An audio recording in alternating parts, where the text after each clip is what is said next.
Hello and welcome to Arted India, the cultural classroom, the creative curriculum in focus. This podcast is presented by Eastern Eagle Entertainment in association with Z Institute of Media Arts, Hyderabad. Today we have very special guest, Dr. Joly Puthussery. Sir, we welcome you for this podcast. Joly Puthussery, sir, is an expert in theater arts, performance research, and center head of the folk culture studies at Central University of Hyderabad. Sir, we welcome you for this podcast. Thank you. Sir, today we will explore how art education mainly focusing and how these creative forms are shaping and learning modern India. Let's begin this show, sir. Yes, of course. Sir, what inspired you to focus this folk culture studies? Now we are living in a time where we all talk about National Education Policy (NEP) 2020, Yes. where we are thinking in terms of an education. There is no boundaries because with a vision we are going ahead to construct a world where different kinds of epistemology can come, merge, and sculpt the children. So here, one really has to think two ways. One is the present day education is not the Gurukula system, not the teacher centric, curriculum based, textbook based, lesson plan based, homework based, stick based education. That is not working. Yes. Interestingly, the COVID has enhanced the speed of making us change the education system. So we were focusing, as you are a teacher, and many of you are listening to me, is also a teacher and students. Every time there is a question, what are you learning? You have a Yes. strict answer. 12th class, pre-university, or +1, +2, degree with a specialization, degree with some subject as anchoring your curriculum, isn't it? Yes. So those things have, drastically changed because of the COVID impact of we are all held up in house using technology, making technology driven education. Got my point. So a set of people who are not digital immigrants or who never came into the digitality has lost that bus. Yes. And because that people who were digitally aliens were not able to reach the digital natives of the present day. Everybody has a phone. So everybody learned the techniques and migrated into the digitality and start teaching. And we started instead of pedagogy and andragogy. Andragogy started coming in. Yes. Where people, multiple screens, multiple windows, they started learning. But that never gone or flourished a long time because we have started thinking that the student should take up his or her own drive, select his or her own way, and instead of being a passenger waiting in the bus shed, and when the bus comes, they all push and gets in and go. It's not that way. Yes. Now the student has to pilot himself. They're no more the passengers. They are piloting their education. They are moving ahead with their ways of means of knowledge making and understanding. And that is called Hutagogi, multiple learning systems. So we live in a present time where student-centric, student-driven, education where teachers are just the facilitators, like maybe a lesser role than a conductor to make the bell and make it's time that you may think in a different way. It's time that you can a little bit hasten it, make it fasten it up your own piloting. It's that way. So things have changed. So there, all these questions of relevance of art in the field of education, we are in the juncture of Hutagogi and national education policy And interestingly, art has a leaf of life, you know, because art is something which makes the world borderless. Yes. Now, the education system is something which demands a borderless cutting across. So, we are in a very interesting juncture. So, So, sir, you have asked me what made me to come into the arts. yes. There are two, three ways we can really look at it. One is like, I was very much associated with the, artistic expressions from my childhood because being a son of a author, a literature, and a grandson of an actor and a compassionate actress mother, I was having a conducive atmosphere of getting into playing with roles. So it was very easy. But everybody says, na, Yes. if I ask you, how did you become an actor? I started acting Chinnappudu. When I was so small, I started acting. But that's not the exactly answer. The context, the conducive culture, the conducive family situations, that made one to conduct your behavior. So, You your know, family impacts yeah, of and course. your family inspires. Yes, Right? of course, of Yeah. course. Family was never, apologetic or never against or never opposite to what we do. We were given a lot of chance to play with, you know, multiple roles, getting in, getting out. So, if I remember the first time I was going to, in quotes, artists, performances something to be presented before a set of people, isn't it? Yes. So, if I remember, the first thing which I am going to present before a set of people was in my first class. That was there is a storytelling competition. So, the storytelling competition, my father being busy, he never taught me anything. So my mother, because she was very much pushy, she was trying to push me into that. The competition school level was not a bigger thing for me because it's a cakewalk. But I never thought that that day it's also a cakewalk because it was the first competition. But naturally, I being an obese and a bigger child, so easily got selected.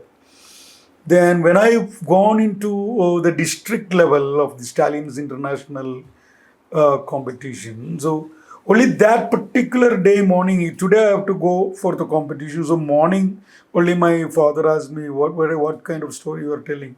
You tell me. So I was trying to tell him like a boy, you learned everything. So my major concern was without even missing a single word from the story. That's You got great, my sir. point. So that's what my major concern. But that's not the presentation. Yeah. So he was enacting the story before me. So while going, I had a much more, I think I had much more pressure while going to perform, telling that story. Because the father in the early morning was enacting the story before me, getting into the role of the character who is riding the horse, and after getting into, so it was a story of the Uddanna, whatever it is. It's a very interesting story where That's so very interesting. And like said, I mean, parents are our first gurus. yes, yes. After listening all this, yeah, I mean, your parents are your gurus. It's justified, sir. Actually, everyone said parents are our first gurus, right? Yeah, it's not only parents, Yeah. the family Yeah. in which you live, the immediate context in which you conduct your behavior. Yes. So how do you learn the behavior? By observing, Yes. looking at it. You generally go with the rote method of repetition, imitation, Yes. reproduction. Yes. Same thing. In case of the behavior. Some schools, some children, some families, everyone is a bigger studious students. Why? Because they are seeing their own peers, their own elders, their own brothers reciting, repeating, remembering, reflecting, but they were not reflecting because that we don't understand. Reflecting is an understanding later it will happen. It's It's not only the reciting, repeating. Yes. It is one has to really reflect upon what is that, how is it structured, why it is there anyway. When you really look at why it is, you start a little bit critically thinking about the phenomena which you are trying to learn. Isn't it? Otherwise, it is a rote learning of any poem. That may be useful when we are elders. Suddenly we remember and Yes. reproduce and remember and be happy. Because of many of the revisions. Yeah, that's true. Yeah. Repetitions. Yeah, that's true. Right. Sir, you have enormous experience. I mean, over 22 years. Right. How can you see these changes in arts and theatre studies? In fact, I missed the bus to learn film. Oh. I was planning to go to Pune Film Institute while doing my BA literature. But somehow I missed writing the entrance exam. So I was thinking that let me learn theatre properly. So it is better to learn theatre, as a subject of inquiry, not like theatre which has been practiced. I was practicing. I was directing plays those days during my degree days. I was directing plays. I never thought that I should learn it properly. But it was like suddenly I missed the bus. I couldn't write the entrance, so there's 1 year. I was unable to get admissions in Masters of English. Someone told me that there's a Pondicherry University is offering MA. Then someone from the university, one of my elder, who is also a professor now, he told me that don't come to Pondicherry, right? Hyderabad is far better. So I called up Hyderabad University. Luckily, I could reach then Dean, Professor M.N. Sharma. So the way M.N. Sharma was talking was highly impressive to me, because he was an English professor and he has a multinational phenomena. He's a well-read, well-learned man who worked with Fernando Arrabal, etc., etc., etc. So it was like, it was wonderful. So I thought I will come. So that was made me to come here. That's wonderful journey, sir. Yeah, That's started wonderful. in 1990 as a student. Then I realized I must teach theatre because theatre does not have much teachers. So I thought I'll teach theatre instead of going. I got a job in Sony Television in 1994. Luckily now today Sony is not there. But anyway, I didn't go. Then I stayed back and I did my PhD. So, sir, I have one doubt. Is these theatre studies are more costly when compared to other studies? Not like that. Theatre studies, they were not much takers because everyone, those days in the early 90s, till millennium, people were studying for what? Everybody was studying for a job. Yes. You need a job. You study this, you go to a job. But theatre was never offering such kind of an opportunity. What are the opportunities we will get? I mean, if we have done theatre studies of folk studies. It's like you can take it in multiple ways. Theatre arts definitely make somebody as human. So because it's a form where you understand the emotional intelligence, it makes you a social being, it makes you to reflect and criticize what is happening in the society, it gives you freedom to get into multiple roles. It's an interesting management tool.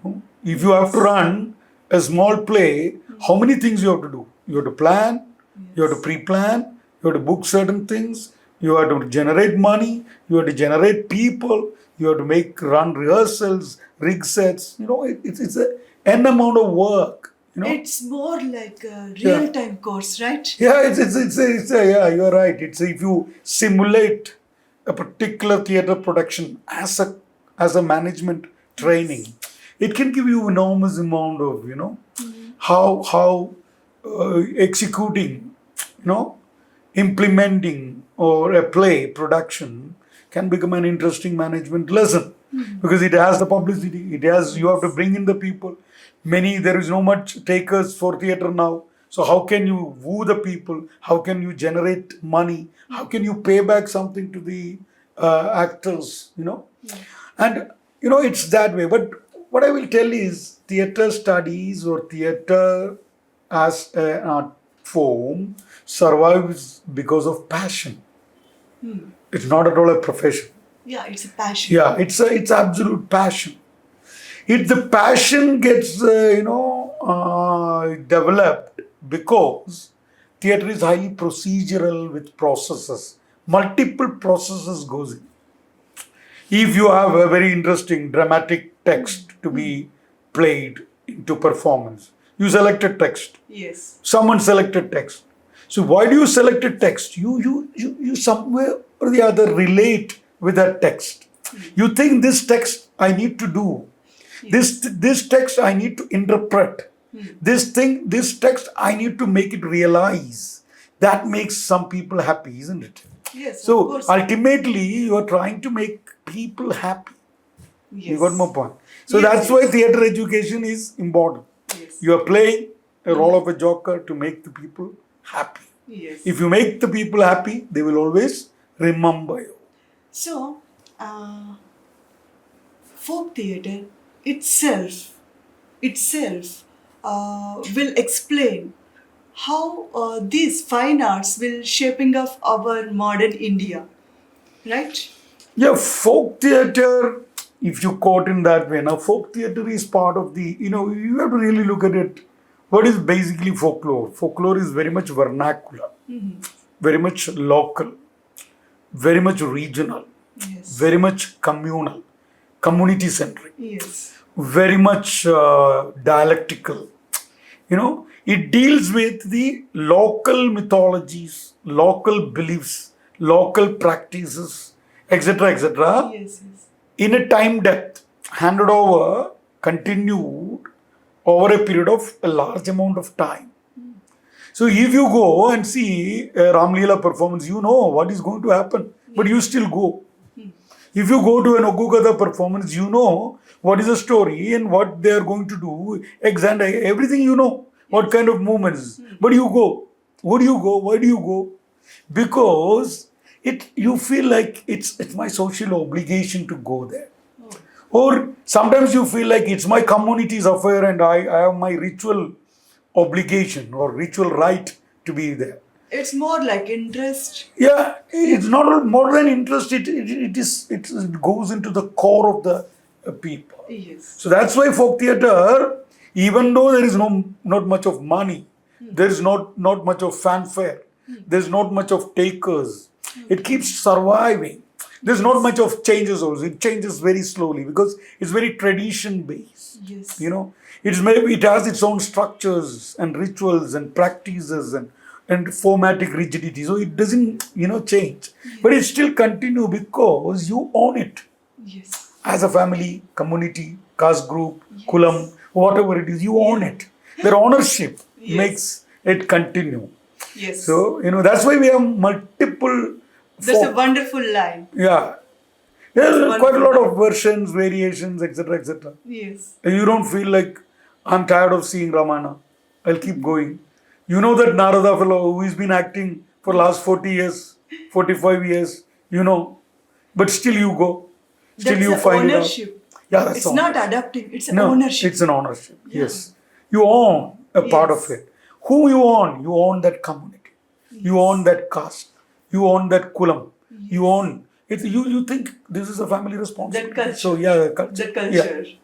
Yeah. Right. That's the thing. Sir, how can this folk theatre effectively integrated in our modern curriculum?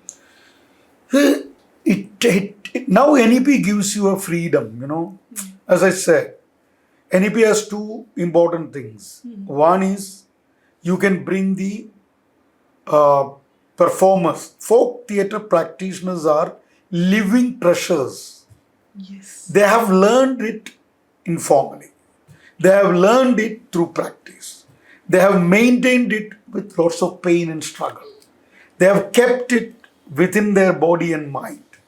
They have remembered it with the memories, not with a textual study. So if you call them, if you bring them, they have so many things to share, teach, go on. So that you are respecting your community member, they are living treasures. That respect, the students nowadays, nobody, they don't respect anyone. They all live in a reels world. So Yes. they see a real passionate human being who sings and dances and perform acrobatics live. That immediacy generates a kind of intimacy. That intimacy can generate involvement. Yes. So the students who are away from the realities can come back to the realities and know and generate a kind of empathy towards their own culture. So that's what it is important. So NEP gives you a chance So to utilize it. Yeah, theater studies will enhance empathy. Of course, definitely, because it's like, it's a social, emotional learning. Because you have to step into other shoes, other roles. Yes. You have to be a character, isn't it? You are playing the role of a Sita. Yes. Sita of what age, you have to think? Sita where? Is it Sita in the Ashokavanigangam or Sita in the last scene of Patabhishekam? Or Sita who is going along with the Rama? Or Sita who is confronting the Maricha? That is the when is an important thing. Yeah. In that when, who you are, where you are, and the when makes you to opt many things, right? You opt the stances, Yes. you opt the positions, you opt your own emotions, you opt your own decisions. So it gives you a lot of possibility. In your view, sir, how does this folk culture studies enhance creativity, empathy, and critical thinking in modern India learners? Yeah, that is very good. Like, being in a folklore or folklore studies or folkloristics, we say folkloristics. Yes. Folkloristics is the analytical study of the data which you call as folklore. So folklore is not that something which is old stories, proverbs, old material or archaic things. It is very much dynamic. It is a tradition in always in innovation. Traditions are not static somewhere. Traditions are always invented, created, rejuvenated. And sometimes the tradition also emerge. So sometimes certain people really wanted to make a new tradition. They invent it because of some ideology. So the traditions, practices which go with the idea of handing over one practice, custom, or knowledge or a belief, etc., to another generation. So it talks about something which has been practiced in repetition over a period of time. Traditions are also a number of rules, do's and don'ts. So traditions has its dynamism. It can be invented, it is also emergent, it is also in innovation and creation. So tradition gives you an opportunity to become creative. Oh, That's an wonderful interesting. line. Yeah, Wonderful it's line, sir. so much easy. Yes. It gives you an opportunity. So like you belongs to your family. You have to do a small, a naming ceremony of your Yes. daughter. So you follow a little bit of ritual. You follow a little bit of family traditions. You also bring in some new material. You also bring in some kind of new songs, etc., etc., etc.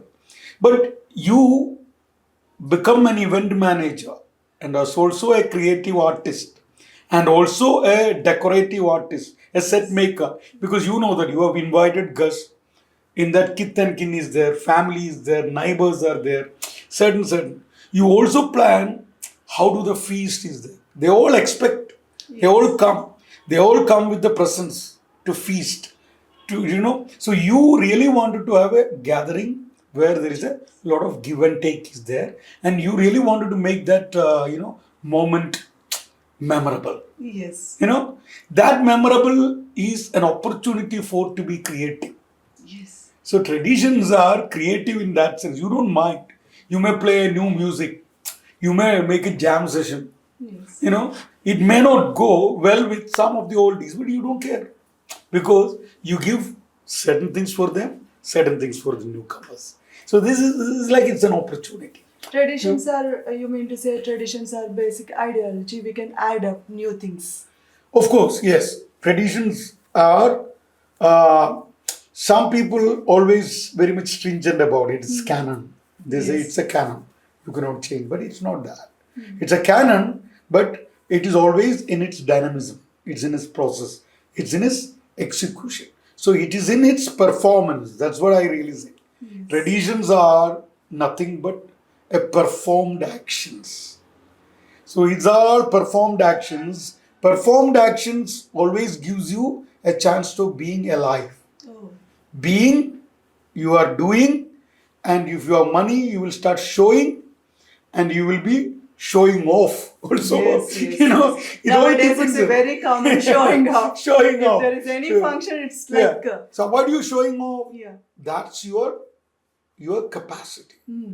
That's your identity. Yes. You call some people, you have money, you have a position, you have constructed your own personal identity over a period of time, do many of your actions, and this is an opportunity for you to show off. Show off.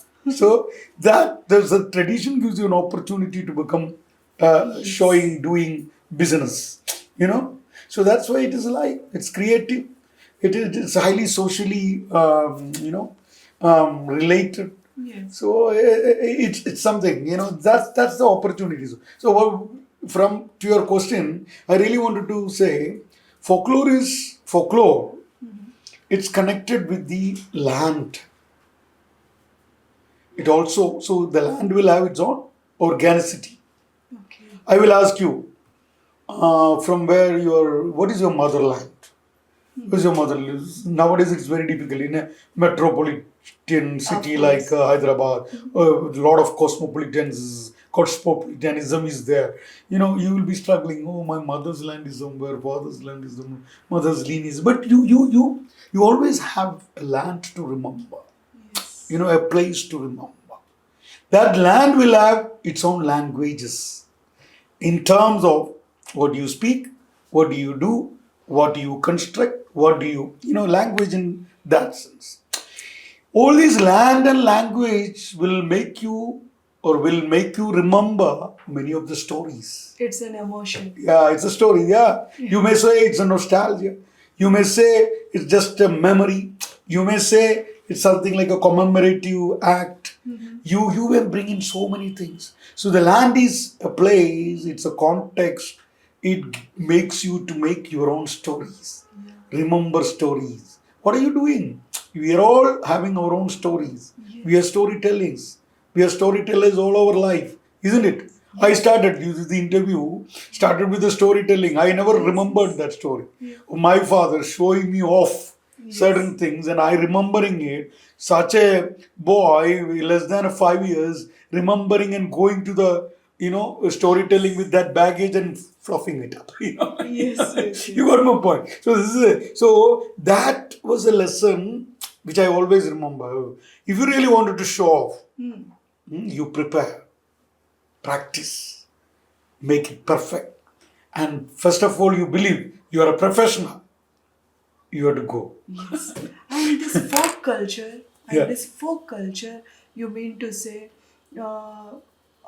at the beginning, we discussed about why this folk culture will integrated effectively in modern India curriculum. Right, sir?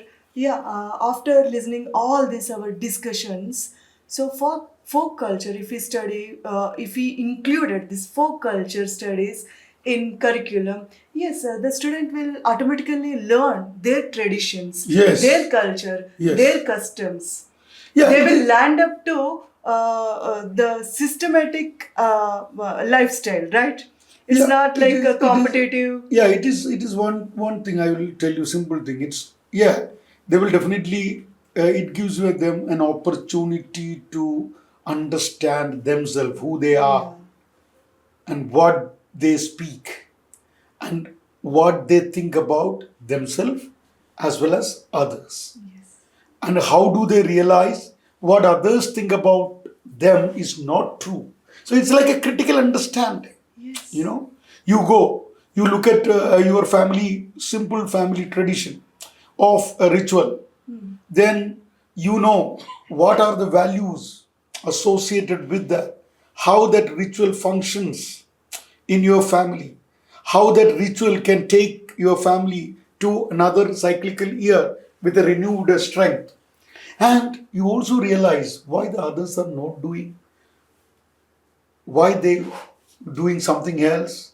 So it's some very interesting, and why there are many people are doing it in a different ways. So is understanding of oneself and their own family, their own self. So it's like every traditions are in a way their identity markers. Yes. So it's an identity marker. You learn a tradition. Yes. So suppose some people trying to say, Rayar, this is your identity, Oggukatha you have to learn. Huh? This is a particularly singing style, dancing style. Go to the Oggukatha full-fledged celebration. You have to go and do Patnalu. You have to learn this. You have to know about your own deity, Malanna. You know, that's what it's like, an embarking upon a journey of one understanding oneself and one's own community. So through the Oggukatha, through the learning of that language, through the ways of singing, through the ways of dancing, through the ways of understanding who they are, how they have, Yes. how they become a community. That's more than that. So folklore makes you understand one's own identity. That's a very self-esteemed act, you know. That's very wonderful, sir. Yeah. Different cultures, different traditions. Yeah. This is our India. Yeah. That Yes. is why in modern India, our students, our educators, everyone has to understand that folk culture, theatre studies are very, very important. Thank you, Dr. Joly Puthussery. It's a wonderful opportunity to discuss these kinds of things with you, sir. And one more question, sir. Yeah. How does music education support cultural creativity and while fostering creativity? Yeah, music has its a lot of abstractness, you know. We all sing, no? Where you sing, that doesn't matter. Yeah. You all hum, you all repeat. So it may not be worried about the musicality or the textuality or the meaning, etc., etc. That is why we all can sing. We all sing. We all learn singing. That's a part of, it's also not only singing, it is also listening. Listening. So listening is the beginning of everything. Yes. All your learning are started with what? Started with the Sruti, Yes. the sound, the soundscapes. Soundscapes generated the, Smriti. It connect with your own memories and meanings and etc. etc. So learning music is a very interesting aspect. That's why if you really wanted to make a community to be built in, a drummer making all a set of people to come and drum and learn a single rhythm together. They all drum. They all make it play. They all make it in unison. They all making and playing it together. So what will be the strength? If you really use a folklore, I will say there's that unity is strength. In Malayalam, it is Aikamatyam Mahabalam. So when you are all together singing, drumming, beating the same thing, the energy you are placing your own unity, you are placing your own cultural memory, you are placing your own community, you are making the others know that we are all together.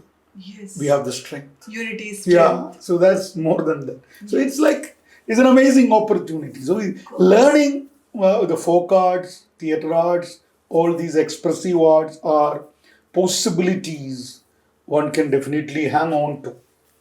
And NEP is a particular juncture where it gives some freedom for all of us to plunge in. Everybody is here, everybody is a pilot. Everybody can ride their own vehicle. If you ride their own vehicle, everybody can ride with one's own efficiency and also ride with empathy. Take care of others. When you write, you never forget so many others. You don't write. You take your community together. Yes. Take your family together. That Take the humanity empathy, together. empathy. Yeah, empathetic learning. We need that Yeah, empathy. Now empathetic. in society, we need Yes. that empathy. Yes. Right. They're Great, empathetic. sir. Yes. And sir, finally, what is your vision? You are a head of the Center of Folk Cultural Studies in University of Hyderabad. Right. What is your vision towards folk theatre arts included in modern curriculum? Basically, the departments generally try to safeguard the traditions. Safeguard by documenting it, classifying it, archiving it. But it never makes it safeguard. It needs to be disseminated. It needs to reach more people. Like this Eastern Eagle company doing. What are they doing? They are giving us an opportunity to make sure that it is reaching more and more people. Yes. If you are doing a research for your own PhD, your own degree, your own thing, it doesn't reach anywhere. It needs to be disseminated. So, being in a department, the department or the center must safeguard the traditions by conserving it, preserving it, and activating it, and making sure that it is reaching to many people and making them known to many people. So that's the only thing we can do. So art is a transformative. Yeah, it is, of course, absolutely. Every art has its own efficacy. That's the efficacy of the art. It is transformative. Very nice, sir. Thank you so much. Thank you so much, sir. Dr. Joly, Head of Folk Cultural Studies at Hyderabad Central University. Thank you so much, sir. Your views, your insight on tradition, folk culture, studies, and theatre arts and performance research. Sir, it's a very commendable knowledge you have in this, and you have given such enormous knowledge to our viewers, and now I understood why this tradition we should follow, why this folk culture is very important in modern society. We have to include these kind of art and education in NEP. Thank you, sir. Thank you. Thank you all.